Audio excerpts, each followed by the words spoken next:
Hello, hello. Welcome back to KirbKast. Today with us in the studio, we have Deejay Moises. Yo, what's up? How you doing, man? I'm doing pretty good. Just got out of school.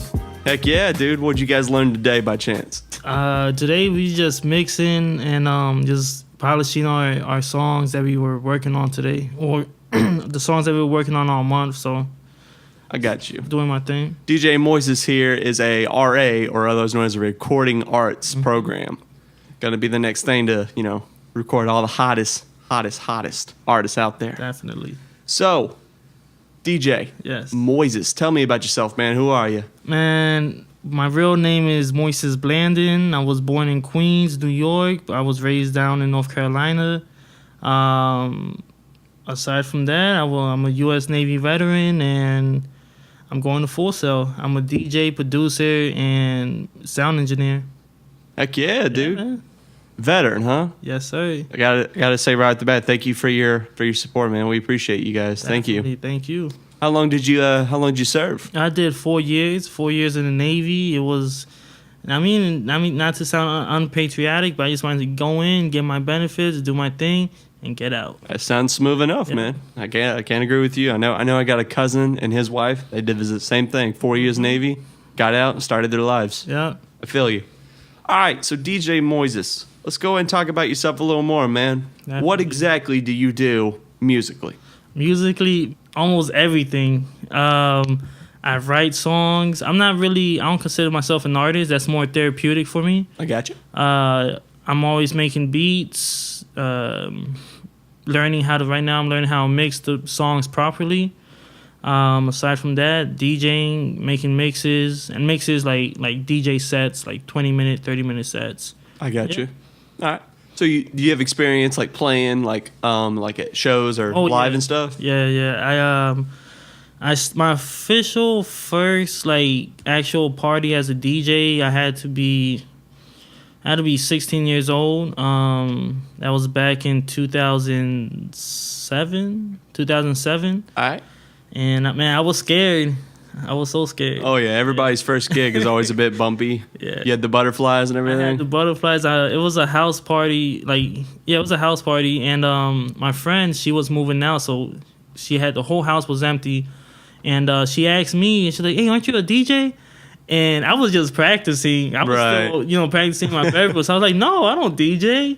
And I mean, I dabble, but I dabble, but no, I don't DJ. I don't even know who told you that. And and then she's like, "No, I remember you told me." And I was like, "Oh, I told you that." Like, "Oh, yeah." And then I did my thing. Everybody liked it, and I'm pretty sure if I look in retrospect, if I hear the stuff I was mixing back then, I was like, "What are you doing?" But back then, man, everyone liked it. So from there, I stuck with it. So when your friend asked you to just, hey, play for my house party and all that, you were obviously a bit iffy, but Yeah. you got the gig right there. Yeah, I was. Was it a paying gig, or were you doing it for her? It was a paying gig. It wasn't that much. I think I got $100 that night, which I was like, All right. yeah, it was cool. How big was the party? It was pretty big. It was a huge house. I mean, I'm not a mansion type, but Right. a nice, decent, probably 4-bedroom house. I got you. And it was all empty. So, man, it was like 3 different high schools in that house. It was ridiculous. Wow. And I was so scared. Tell me, how did you do on that gig? How do you think you delivered? I think I delivered great. I think the main thing that saved me was organization and music selection. I was playing for a very diverse crowd, a lot of Hispanics, a lot of Americans. I got you. So, but just the music selection was on point, and because back then I didn't have a laptop. This was my setup. This is so embarrassing.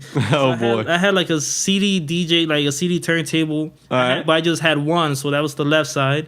Okay. And I had my little two channel mixer, and then on the right side I had a DVD player. And the DVD player looked so cool because it had like blue LED lights. Oh, okay. I got you. You show off for that.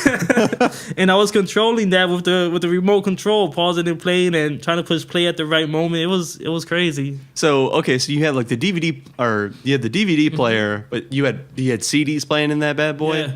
Okay. Yeah. And then wow. The way I organized the CDs, because if for my fellow DJs out there, you have to organize it by the beats per minute of the song, and how fast the song goes. So you could, when you mix it or blend it, actually, everything's on point, everything's synced up. And I didn't have like a sync, like an auto sync button or anything like that. So the way I organized it was by BPM, and it was CDs, but I burned them as MP3s, like where you could put like 300 songs on one CD or something like that. Okay, all right. So every file started off with the BPM, and man, that saved my day. So like you would start pretty slow, I'm assuming, and then work your way. Like, what would your BPMs end on? You know, like your fastest thing. 120, 130. Okay. I mean, all right. If then like it's just like huge roller coaster. You start off slow, you know, everyone's talking, everyone's mingling, everyone's sober, so everyone's all tight. Yeah. And so you start off, you know, a little slow, and as the night goes on, you go up to like 130 BPM, and then you go take it back down a little bit. And it's just a roller coaster, you know, because if you think about it, like people, they're not going to be fist pumping all night. People get tired, you know, so that's why you got to read the crowd and just ride the wave. From the previous people that we've interviewed on the show, that's a reoccurring thing that we talk about, is that, you know, it's all about reading the crowd, reading the vibe. You know, if you want to be a very good performer, you gotta understand what is everybody feeling, you know, especially how you said people are just mingling. They're sober, sober being a big deal. You know, people at that moment, they're going to probably listen to you a little bit, but they won't probably mind you as much. Right. Now, give it time, give it more. Yeah. You know, do you start with things like, for example, when you play, because you still play today, correct? Yes, sir. Okay, so when you play, I'm sure you do a bunch of stuff that people do know, correct? Mm-hmm. And then do you add originals at all when you play? Yes. Oh man, the first time I played like a original song or remix that I did. It wasn't an EDM. It was a reggaeton song that I remixed. So I had the acapella to like some Daddy Yankee song, and I added Jamaican and dance hall like beats and loops to it. So sounds nasty. It was pretty dope. But I remember I was so scared to play it because the crowd, it was so authentic. It was like 100% like Puerto Ricans and Dominicans, and I see. At this time, I'm just like it was at a hookah bar, and I think I was a senior, and everything was cool, and I just started doing remixes, so I was still learning. And man, I just went for it, and I was like with my fingers crossed, just trying to see that, like praying to God that nobody turns around and goes, "What is this?" Exactly, yeah. What did you get a reaction out of the people at all? Oh yeah, they loved it because I flipped it, like, so basically the song, it started off as regular, and then like when the chorus is about to drop, that's when I like flipped the song and put in like the heavy like reggae and dance hall beats to it. It was crazy. And they loved it, huh? They loved it. How good of a feeling was that when you were like, I'm sure relieved was one of them? Yeah, I was relieved. I was proud of myself. I was just thinking like, man, I can't believe these people. In mind you, I'm only 18, so these guys, they had to be like in their mid-20s and older, and they were rocking to original original, you know, music that I created. Yeah. So it was pretty cool, man. That's awesome, dude. Very good influence for that too, to push you to do what's next. That's awesome. Definitely. So you got plenty of experience playing live, and you know you produced. Do you produce often, or like is it like your main hobby? Producing is definitely my main hobby.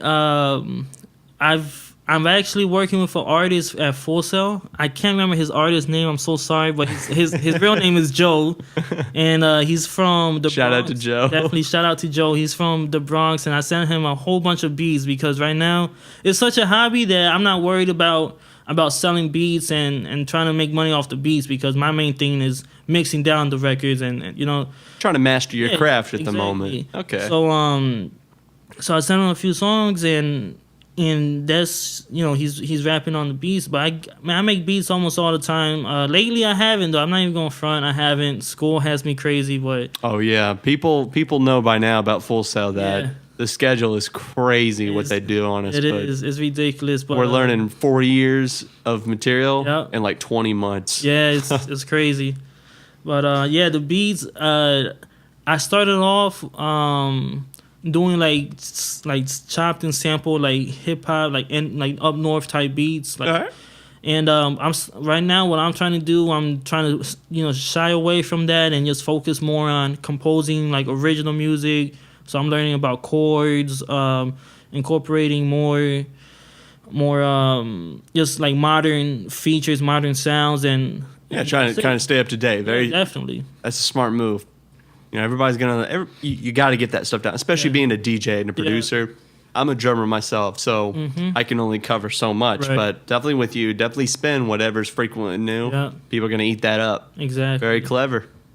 All right, so how about let's talk about hometown. You said Queens, right? Queens. I was born in Queens. Tell me about Queens, bro. I lived there for a little bit. I visit a lot. Queens, I love it. I love New York in general, but Queens is less. I mean, that's just where most of my family is at. So every single time I go visit, I know I don't go to the tourist spots. Just to say that I guess people will say the hood, but I tell them, oh, you should go to Queens or go to Jackson Heights, and they say I'm not trying to get shot. And I was like, it's not even that bad. It's not the '80s, Yeah. But Queens is cool. It's so the city in general is so diverse, but Queens.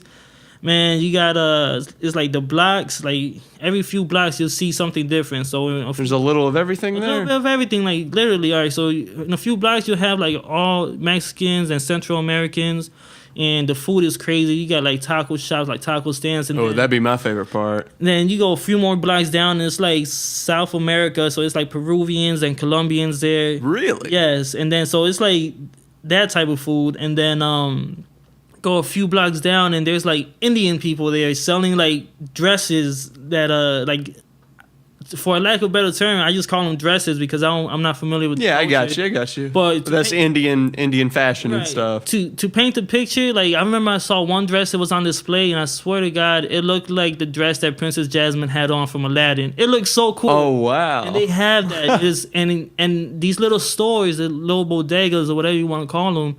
Everyone's playing their own music. So they're just these little holes in the wall stores and basically, stuff, and they're just applying to their culture and just selling it like that. It's so diverse, man. That's awesome. It's crazy. I've wanted to go to New York for a long time. I still do. I've never gotten the chance. Right. But that's definitely on my places to go, before I pass. Yeah. And so you recommend I hit up Queens? Queens, definitely. Jackson Heights, Roosevelt Boulevard, 83rd Street, to be exact. That's where the party is, That's where the party's at, yes. All right, neat. So, tell some differences. I'm guessing the reason you came here to Orlando, Florida, actually, you said North Carolina. North Carolina. So, tell us about that. North Carolina, man, I love it. It's such a peaceful area, and over the years, the city itself has been, the city of Raleigh, that's where I'm from, has been growing, and that same diversity that you get in the northern states, you're starting to get that down in North Carolina, down in Raleigh, down in Charlotte. That's awesome. And it's the same thing. You got Peruvian spots here and there, Colombian spots here and there, Dominicans, and a lot of Arabics. It's a great city. So you've lived around that your whole life. Yeah. So how do you feel about, like different cultures and the diversity that you just, you've been surrounded by? I love it because I like to nitpick everything I like from every culture. I remember when I was going to high school in Raleigh, there was this Indian girl, and she was listening to Punjabi music, and that's music from Indian music. Yeah. And I remember I heard something, and I was like, yo, you make me a CD of like the best Punjabi music that you have for me. And you're gonna work with it, huh? Work with it, yeah. And to this day, it's like I still have like some of those songs that it's just different, how can I say, like diamonds in the rough, that's like it's just there that people won't even think about it. See, that's pretty smart too. Using your strength to that. You got all these different types of people around you. Of course, they're going to listen to different type of music. They're bringing everything else different to the table, from dresses to food. Yeah, of course, music. Definitely being a DJ, pick up on that. Mm-hmm. I got a friend that I'm going to try my best to get on for the next season, but he's from Egypt, and he brings that type of style. I don't even know what Egyptian music are called, but he's a producer and everything. And when he spins, he's playing this stuff I've never heard before. Right. but you can get behind it real fast. Definitely. Like, it makes you want to dance quick. Yeah. So I understand when you mean you want to find the diamonds in the rough. Pretty genius. So good on you for finding that type of style. Appreciate that. Where exactly, if you don't mind asking, some people don't like to tell their secrets, but what is your source of just finding, these remixes and what to use and play? Is it? Oh yeah. As a DJ, like to find like edits or intros or remixes, I just use the different record pools. For those who don't know, the record pools is like this basically a site that you subscribe to and you get all types of songs, all types of music. Every record pool has their own, ups and downs. My main favorite, if I am using the record pool, is bpmsupreme.com. BPM Supreme. Yep, and they have a lot of they're based out in San Diego, and they have a lot of hip hop, EDM, like a lot of top 40. And it's not just a song; it's like different versions of the song basically. So you can have like the acapella, the instrumental, or for my DJs, you have like the intro version. It has like a good 8-bar intro of just the instrumental, and then it smooths into the actual song. Oh, nice! And that's perfect for DJs, so because they can just blend over that, they don't have to worry about anything. It makes everything easy. Nothing too crazy, huh? Yeah. Keep it easy and real, smooth. Yeah, definitely. I like that. All right, so you've lived in Queens and North Carolina, Raleigh, right? Raleigh. Yeah. Basically your whole life, from where you're growing up and stuff. Mm-hmm. How can you compare those towns and those cities to Orlando, Florida? Honestly, I think Orlando is a little bit of both because it has the downtown Orlando has little city life. Oh yeah. And then you come out here to like Winter Park and like outside the city, and I feel like I'm in Raleigh. It's all the trees and everything. It's nothing too crazy. So it's a little bit of both of best worlds. Best of both worlds. I got you. Hannah Montana. Yeah. But so it's not much of a difference. And of course, I think anybody, if they were in your shoes, you'd be okay with that, And it's just like, it's not exactly home, but you still have a good feeling. It doesn't rub you wrong. So awesome for that.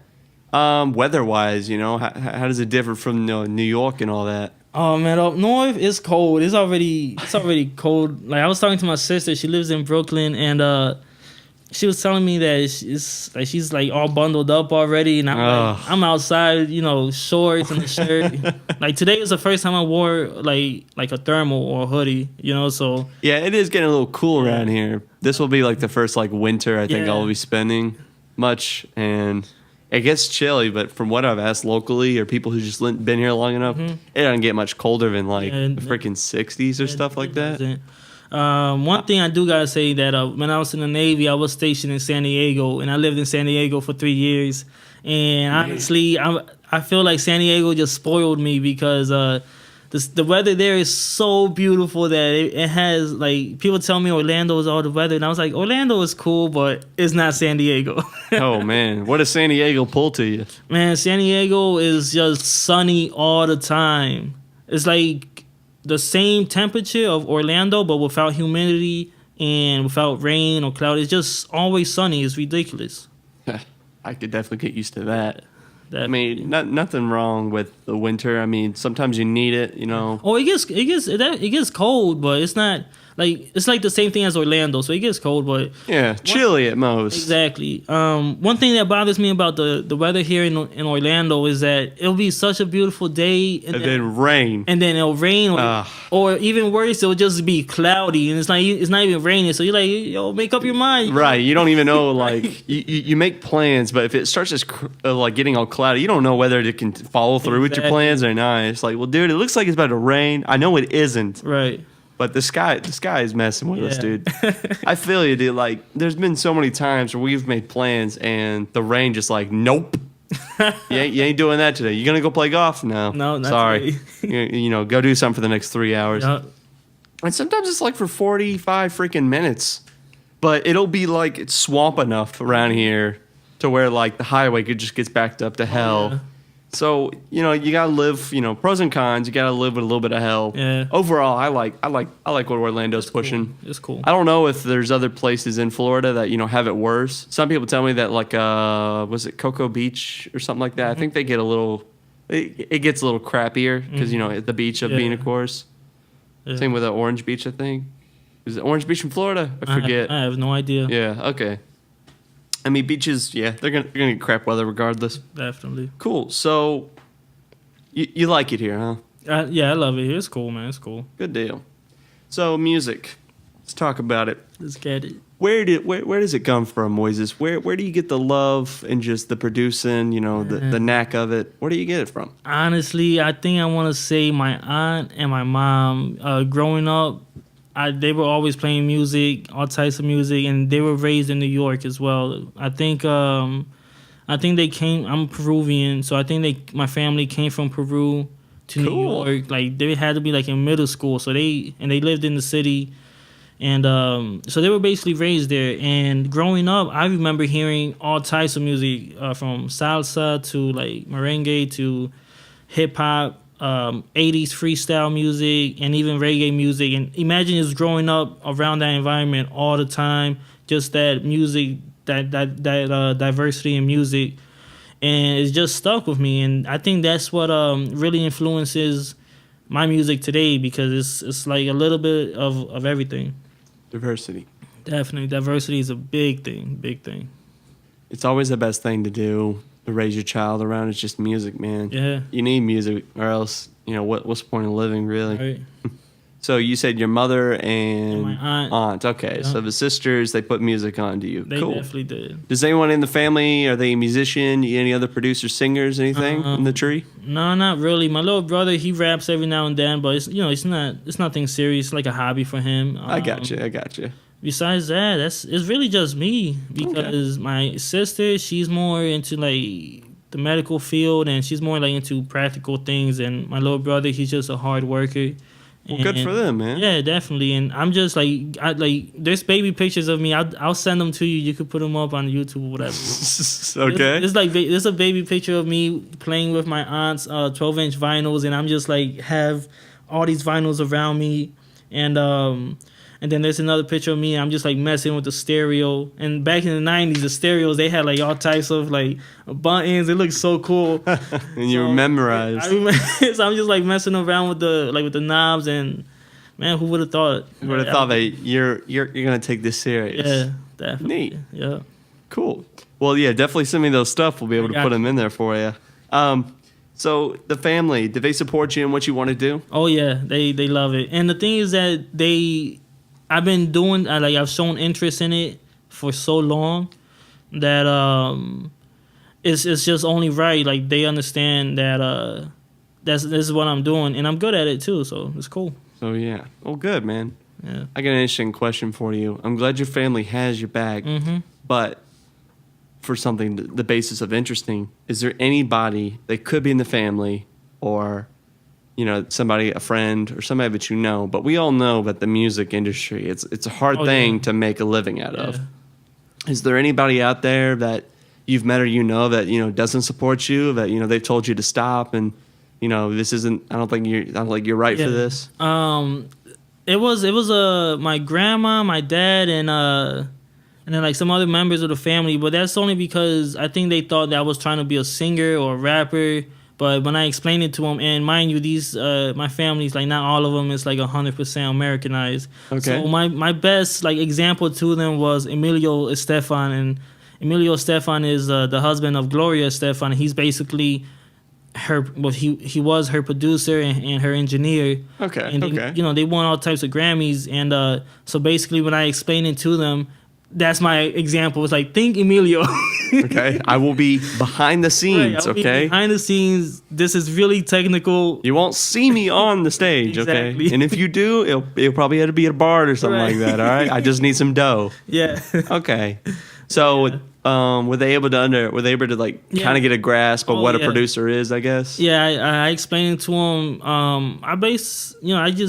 Especially with my grandma, that she's so forgetful. So every single time I see her, I tell her the same story. So it's like I'm gonna be doing this. I'm gonna be recording the different musicians, mixing it, making it sound perfect, so that when you hear it on the radio, it sounds good. And it's like, oh, okay. And I was like, yeah. Pretty dope. Yeah. Cool.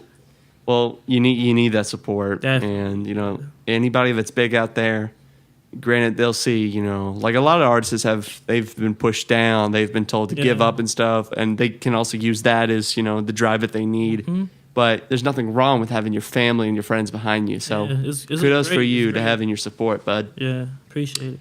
So who is your favorite artist, DJ? I'm curious. Man, my favorite artist. Now, are you a favorites person, or do you have to have couples? Everybody's different. Yeah, I don't have. I'm not just a one favorite type of person. I gotta have like couples and even like groups, and divide the groups into genres and divide the genres into like time periods. I gotcha. Well, who could you share that you really really like? When it comes to hip hop, I could tell you my top 5 right now, and my top 5 always changes. But right now, this is my top 5 rappers. Hit me. Nas. Yes. We're already starting good. Nas, Big L. Let's see. Yes, 2. Man, it's harder than I thought. Big Pun. Big Pun. All right. I can dig. Let's see who else. I'm trying to think. J. Cole. Yeah, he's not bad. Yeah. What am I? That's 3, right?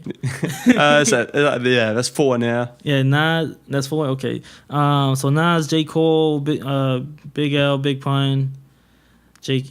I already said that. Yeah. So I got you. I think who else? DJ Khaled.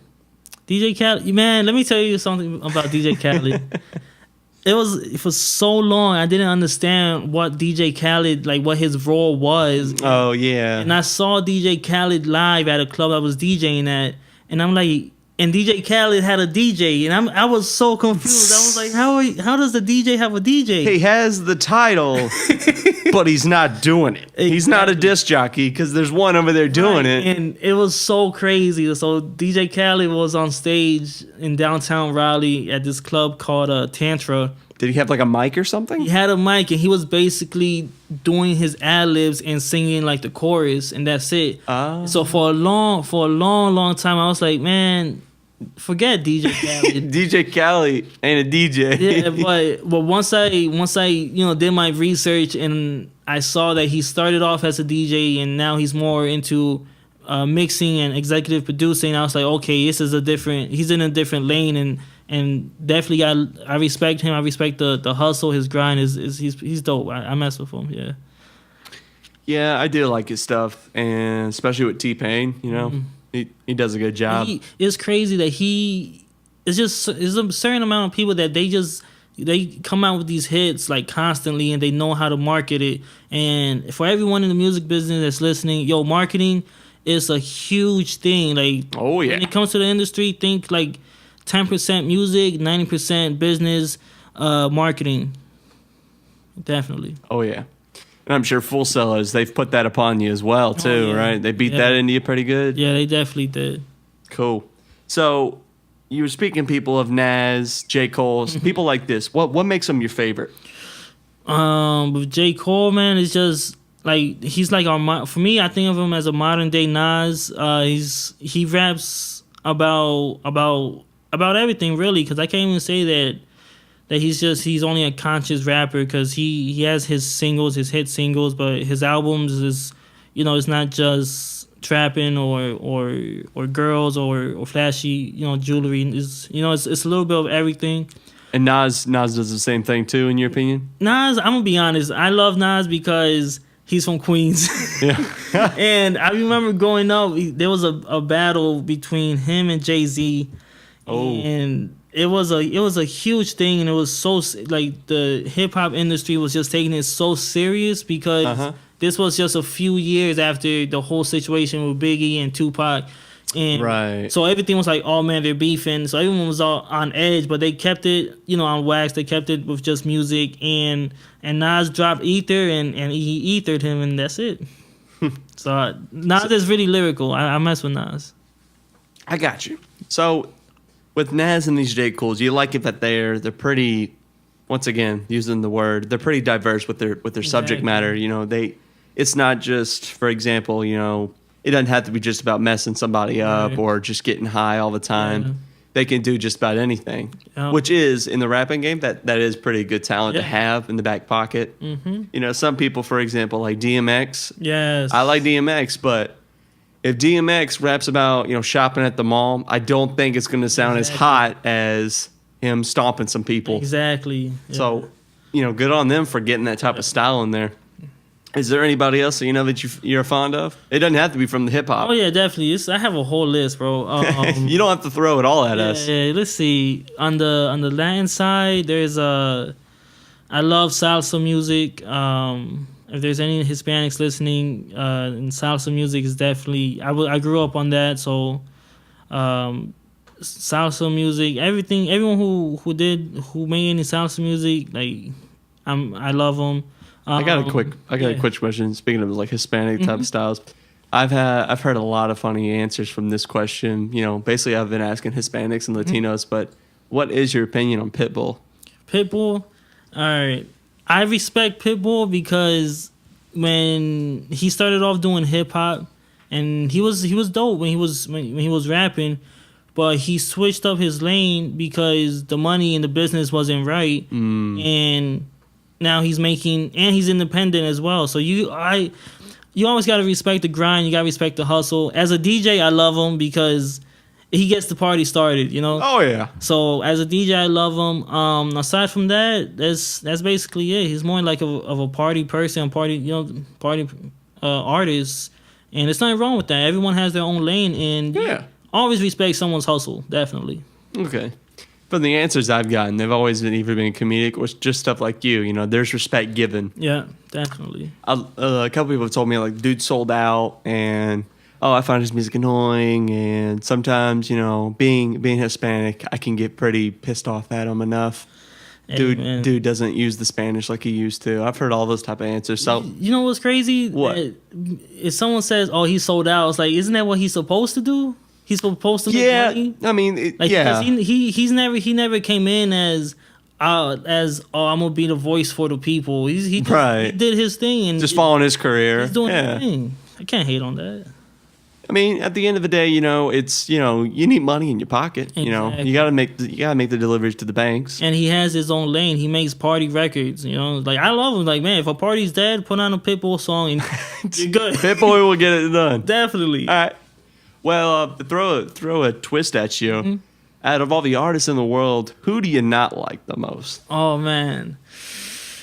Everybody's got that, band or artist, singer, somebody that just rubs them wrong. Like, turn that off.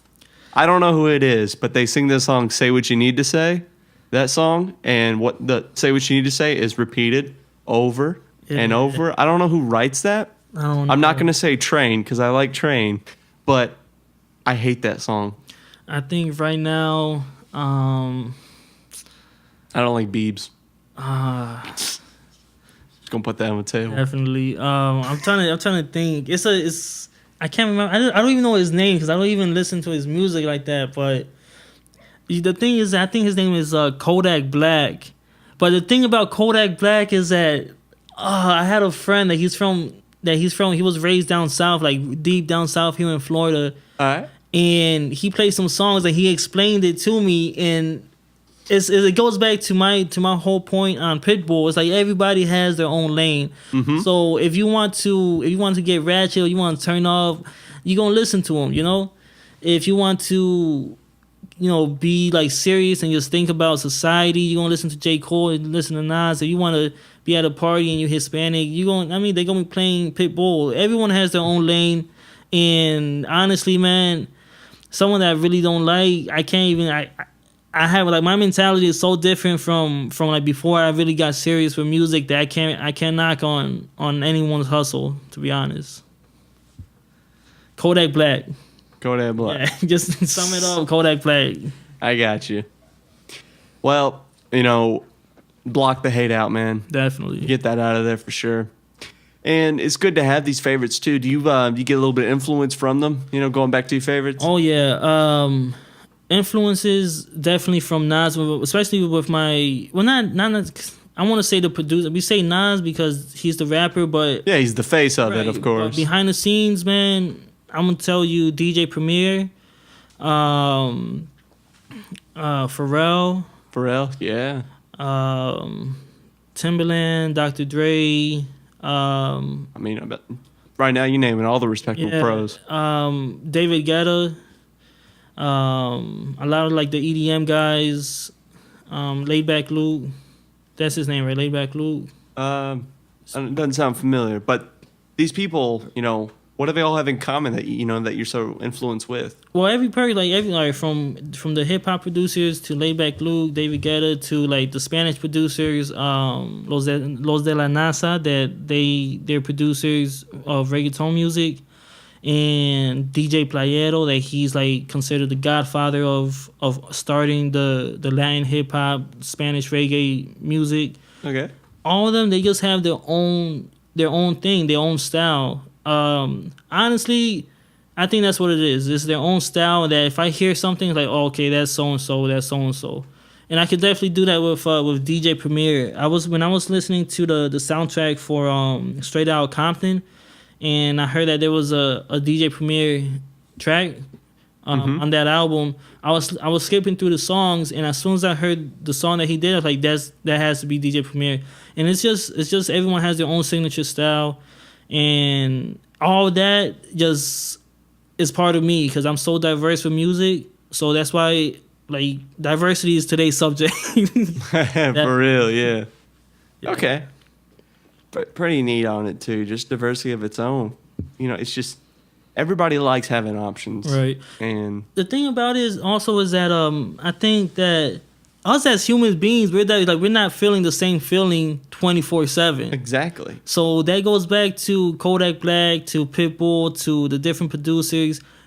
It's like a little bit of everything for every emotion, every way. If you're feeling mad, you're gonna listen to something that's either gonna make you cry, that's gonna get you angry and be like, man, forget this. Mm-hmm. If you feel happy, you're gonna listen to "Happy" by Pharrell. I don't know. For real. The thing is that like today's genres, the name of itself, I listen to rock, reggae, yes. I'm a hip hop. Genres today, the name themselves are just changing because it's just more about moods. Exactly. When I'm like I'm a heavy Spotify user, and sometimes if I don't want to listen to my own library, they do have genres on there, but I don't ever use them. Yeah. I'm always a mood guy, and they have like those mood columns and stuff, and they got stuff like for working out. Yeah. There's pissed. There's actually a pissed one, and just music's turning into moods. I mean, maybe it's always been like that, but we just realizing it. Yeah, like now it's coming to spotlight. It's just more about what are you feeling, and just like how it is with producing. And same with me. I'm a band guy. I've been in rock bands, jazz bands for years. Nice. At the end of the day, when we're performing, it's how we read the mood, how are we feeling the vibe. And that's how you deliver, and that's how people talk about you today. Yeah. So out of all these guys that we've talked about, if you could collaborate with one of them, if you could work with them, who would you love to work with? Oh, man. Honestly, right now, I'm feeling DJ Playero. He is the... Playero? Playero. He is a reggaeton producer, and he's considered like a legend. Like, imagine him as like the... I don't even want to say DJ Premier because he started, like, Playero helped start the reggaeton movement, the music. Oh, okay. So okay. He first recorded Daddy Yankee when, they were still living in the projects of Puerto Rico, so. And now that he's not really that active anymore, and he's just, doing a few shows here and there, to work with him would mean, man, that'll mean the world to me. That's awesome. So this guy kind of just read a revolution of or he brought a new style of music and stuff. I can see, I can relate to that. Yeah, definitely. Cool, dude. Well, I said the word collaboration. Now, we all know, and hopefully you would agree with me, that collaboration is a big deal with music, and it can definitely help you with your chances of getting somewhere, meeting new people, maybe even getting signed. It's all about exposure at the end of the day. Right. What can you tell us about collaboration? Collaboration in general? Yeah. It's important. It's I think the best thing about collaboration. It's been a long day. All good. The best thing about that is that it's like healthy competition in a way. So if you're an artist and you're working with another artist, if you're two rappers, two singers, whatever, you like, even though you want to say, oh yeah, we're best friends, but deep down inside, you want to outshine someone, and when both people want to outshine each other, it brings out the best in them, and that's for artists, that's for DJs, producers. So collaboration is such a great thing for me because it brings out the best. Me and my friends sometimes we'll get like sit in a circle and we'll have one laptop and we'll have Logic open. We'll just start making beats and we'll work on the same beat and then we'll do our own thing and then we'll pass it to someone. Then they gotta add something and it's pretty genius. Yeah, little by little we'll just we're building this beat and we're like, man, if you think about it, if you consider yourself a creative person, and then you got four other people that they're creative people as well, and so now you got 5 creative people and they're all working on the same project. So you get like this conveyor belt style of working on the same thing, but everybody's gonna add their own piece. Right. Add a shaker here, at a high note here. They're gonna do stuff like that, and so you ultimately agree that hey, that sounds pretty dope. Yeah. I mean, if it sounds whack, I mean, we'll let the guy know. It's like, nah, try it like this or try it like that. Yeah, and it's you got to be honest. Yeah, you definitely got to be honest. And but we've made some crazy beats that. That friend of mine, he made this crazy beat, and I wasn't sober at the moment, so I was like, man, this is awesome, and everybody's like that. And the thing is that the day after, whenever I was sober, I asked like, yo, play that song, that beat we were working on the same day, and it was still awesome, so that was cool. Okay, good. It wasn't the non soberness. I saw this like video on Facebook once. It's like when you're late at night and you've had a couple and you're making beats and it shows this dude like he has headphones on, he's staring at the screen going, oh yeah, dude, this take me to the top. And then like he wakes up in the morning and like the beats sound like, yo, yeah, I'm gonna do it right. Like, he's like, what was I thinking? Right. Like I've seen those moments. That's hilarious. Yeah, it was crazy. I don't know, man. I think there was another time where I wasn't sober. I was drunk, and I was listening to a beat. And my friend, he wasn't drinking that night, so he's like, and I was like, "Yo, I love this beat." He's like, "This is trash. What are you talking? It's his own beat." And I was like, "No, you're not hearing me. This is the best beat ever." Oh my god, I was so lit. Were you able to actually go back and be like, "Yeah, that was pretty garbage," or do you still dig it? I think I still dig it, just because I don't know. It's like I think the beat like just spoke to me. It was easy for me to write a song to if I wanted to, and it was easy to be spoken to you too. Yeah, I got you. So back on collaboration, it brings out the best of us, and internally we do want to outshine somebody. Yeah. Everybody's a little competitive here and there. Yeah, it's a human trait. Competition is healthy. Yeah. So, what collaborations have you done that you could share with us?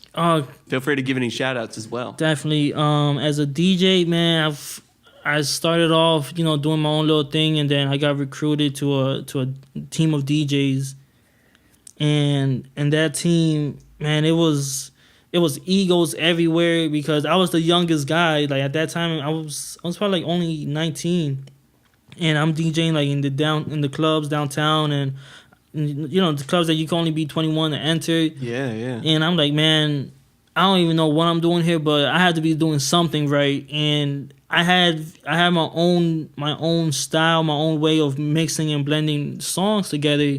But that's hell of a good feeling. And yeah, and it was cool. And the older guys, they were looking at, like I could sense the competition, but it was no competition for me. Nice. They're looking at this kid, but this kid's already ahead of the game. That's pretty awesome. Yeah. You got to stay modest too, especially when you're at the lower age level and stuff. Yeah. Stay modest and be respectful. Definitely. How many gigs do you think you've done, anyways? Man, I mean, if you're a weird person like me, that keeps count. But if not, what could you say you do? I have a list. I actually do keep count, but I don't remember the number. Oh, I got you. I want to say around over 50. Nice. Between 50 and 100. Out of all of those 50, which one was your favorite? Which one that you felt like you did the best at? Or it may not. You may not have even done the best. Maybe you just got laid afterwards. Like, what was the best one that you like? The best one I want to say was 2010. I think it was 2010. It was a Halloween night, and man, we had like 1,000 people there. Oh, first off, where was it? This was in Fayetteville, North Carolina, at this club called Congo's Latin Nightclub. All right. And Fayetteville is the same place where J. Cole's from, and I actually met J. Cole. Like, no way. Yeah, before he got big, he came out to the club. It was pretty cool, man. Oh, cool. Yeah. But man, that night it was so crazy. I was so scared because I was like, man, I hope people come. And then next thing I know, it was like flooding, and I was like 1,000 people. And for me, I actually get more nervous when there's not a lot of people because you have to create the atmosphere. As opposed to the atmosphere already being there, people having fun. Yeah. So you just being sprinkles to the cake that's already brewing. I get that. Yeah. So man, but that night was so cool because even though it was me and my homie Victor, and he was like the guy that was in charge of the DJ team. He had a little too many drinks, and he was like, "Yo, you gotta take over." And I was like, "Oh man," so that means I have to sober up. Oh boy! And I was doing my thing though, and just the I think it's just the atmosphere was so crazy, and we had like costume competitions, and I was getting on the mic. It was cool, man. You had a lot of fun. I had a lot of fun. I could tell you my least favorite one. Oh yeah, that actually was gonna be the next question. Oh, nice. Because everybody has that bad show. Oh my gosh! All right. And you gotta learn to take from it and be like, okay, that's not happening again. All right, so. I'm with my DJ team, and back then the team was called Fiesta 411, and basically we had Tantra nightclub, and we were about to get Congo's Latin nightclub, and so with Congo's Latin nightclub, they were just starting out, and they were like, oh, we should do a team night, and me being the youngest guy, so they're like, oh, Moises, you should do that, go over there, and I was like, by myself, and he's like, yeah, you got it, don't worry about it. I was like, all right.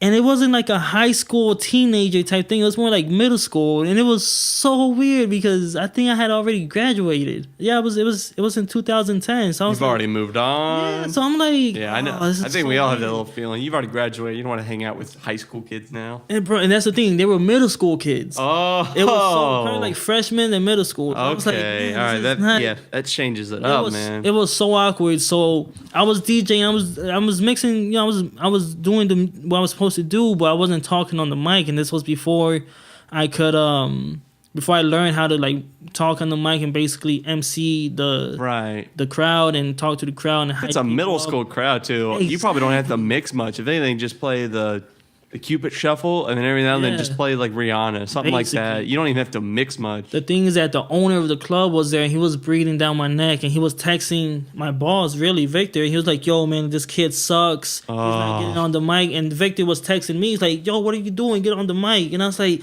what am I supposed to say to these little kids? Like, where my sexy ladies at? Like, what the hell? It was so weird. That was the worst. But did you get on the mic? I got on the mic, but mind you, this was before. Where's the soda pop at? Where's the soda pop at? The bar is closing. Get your soda. Yeah, I'm gonna have to go with on your side. What do you? Let's see. At the club. Okay, so this was at a club. It was a nightclub. Okay, but we have middle school kids in the nightclub. Yeah. And they opened it just for that teen night. So imagine it. We have a club going on, and they're pretty generous, and they want a very, very big crowd, basically. So why not open up for the kids? I get that. I totally get that.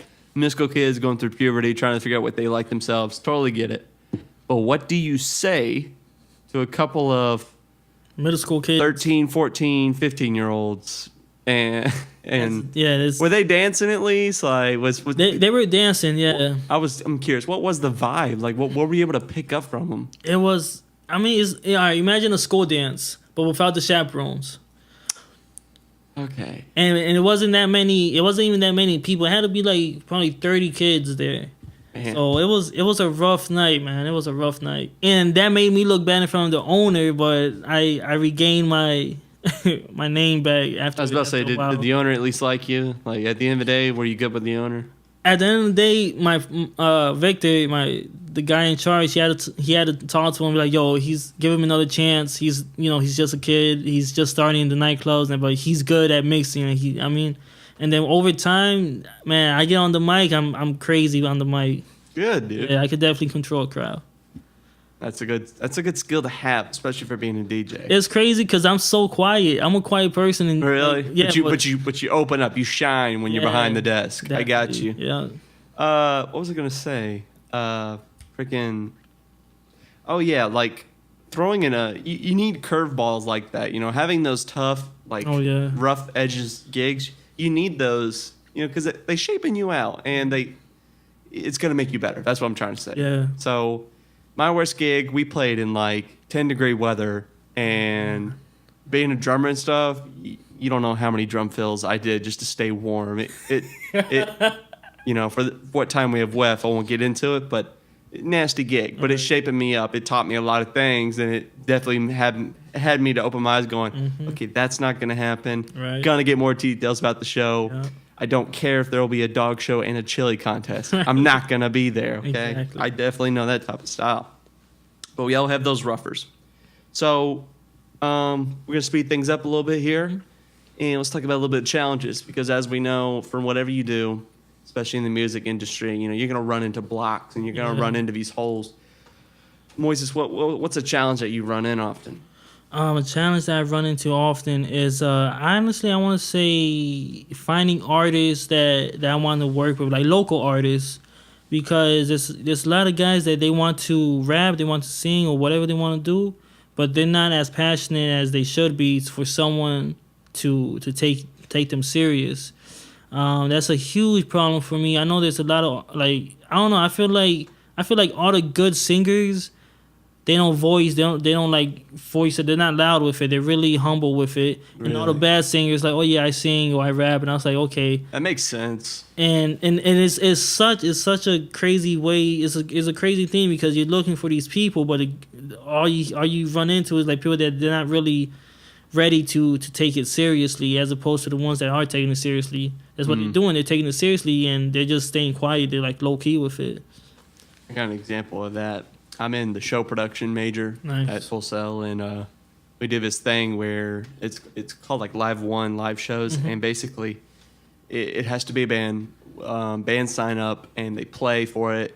In return, it gives students experience to mix bands, have lights on them, video them, you know, mess with the audio, stuff like that, giving them minor wedges and all that. And the thing is, the students and the teachers, it's just a band booking themselves online. How they get paid is that we record them and then we give them raw footage we get to record them visually and, you know, audibly. Right. So sometimes we get these, how do I put this? We get these newbies, these young kids sometimes, and people who don't have much experience on stage. Right. And when they come into the entire environment where they get on this 2-foot stage, and this 15 freaking inch drum riser, you know, it's kind of exciting to be on stage. Granted, they don't have an audience, but they don't need it because they're being recorded. They got multiple camera angles. They got everything they need. Not a lot of bands get this experience. Right. But when you get these new kids on here, it's so cringy because like when you're freaking like monitors and you ask them, hey, what do you want in your monitor wedge? And they go, oh, nothing. It's like, do you know what that does, man? Like. And when they tell you, I'll be honest now, what is this big black box? Okay, well, if you want to hear your band, that's what comes out of it. Right. Okay, not everything just flows in you. This isn't your apartment where you practice the whole time. So I can see there, you know, it's just really cringy. These artists, they really don't know what they're doing. They don't have the experience yet. But that's how they do it, of course. Getting on stage, getting behind people. But I know what you mean on that. You know, especially the loud ones, too. They want to be noticed, but they don't know. They're not good at their craft yet. Exactly. So your challenge itself, back to your thing, your challenge yourself is just finding worthy enough just artists, huh? Yeah, worthy enough artists. Not even worthy, but someone that's willing to put in the time and the dedication to maybe if they're not like ready for that, they could allow themselves to be coached by someone that could, you know, make them produce them really, you know, and make them sound better than ever before.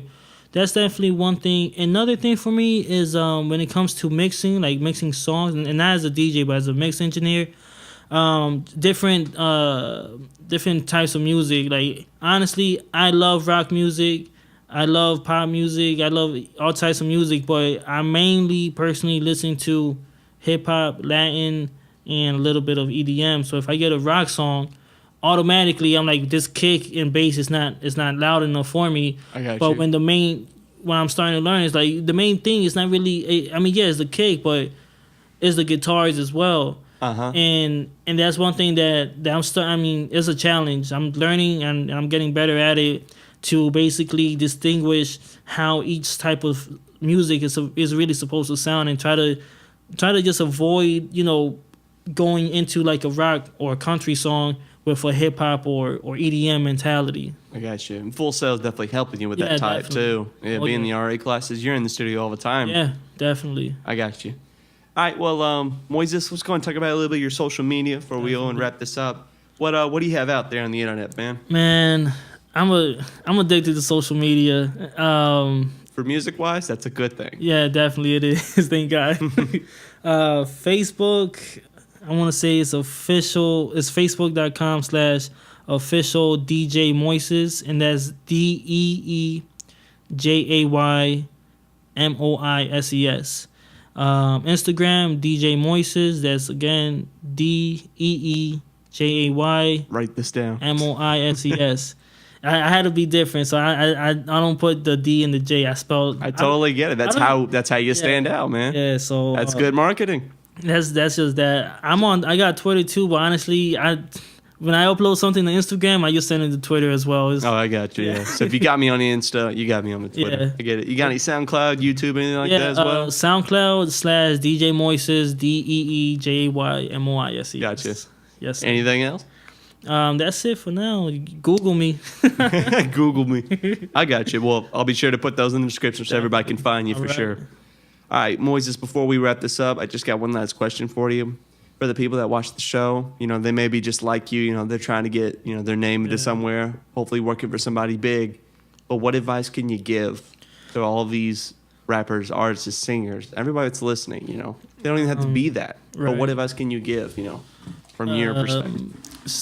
You got to have passion for it. If you're in it for the money, if you're in it for the wrong reasons, you're not going to last long. You're going to waste your time. And definitely want to have passion for it, stay dedicated, and be able to accept criticism, because that's what helps you. You know, if you want to just stay, you know, listening to your own music inside your room, then that's cool. But in order for you to get out there, and this is for anyone, DJ, artist, producer, anyone, you need to listen to your audience. And if they say, "Oh, I don't like that," or "It sounds different," or "You should try this," don't give any attitude or anything like that. Just try it out. You never know. Exactly.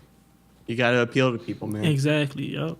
So you got to love it. You got to be it. And I think that's a basic rule. If you want to do something like this, you know, that's like trying to become a pro golfer or just, you know, want to be a lawyer. You got to like it, dude. Exactly. Don't be in it for the money. At the long run, are you going to wake up and you're going to like what you do? Right. Because money could buy happiness. Yeah. Actually, I saw a meme. It said, I love memes. It said, if people say money doesn't buy happiness, well, if that's the case, just transfer your money to me. Oh, yeah. Something like that. I don't know. Just send me the checks. Yeah, send me the checks. At the end of the day, yeah, money can get you a lot of stuff and it can get you far. Well, passion gets you further. Exactly. You know, I don't care how much you're making, dude. I don't care if you're the president, dude. If you don't like it, you're going to hate it. You're going to be so miserable. So, yeah, I don't care how big your pockets are. You're going to hate it at the end of the day.